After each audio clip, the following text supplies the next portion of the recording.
Good morning mga kasaka, mga kabukid. Ito na yung tanim nating Indian mango.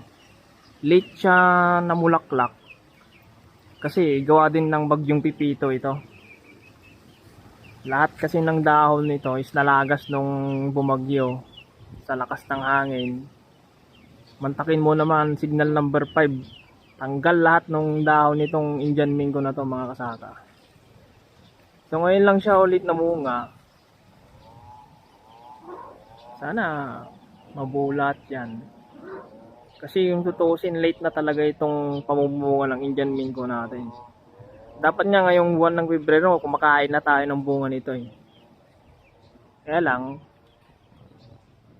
ganun nga yung nangyari, na bagyo. Kaya ito, kunti lang yung bunga niya. So ito, may katabi ding nyug, tanim ni Rapat to.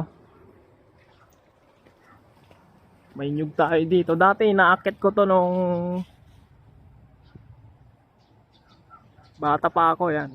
Ngayon kataas na. Dati hanggang dyan lang dati yan oh. May bilog-bilog na yung mga butas-butas. Ngayon ang tangkad na oh. Nakakatakot ng akyatin.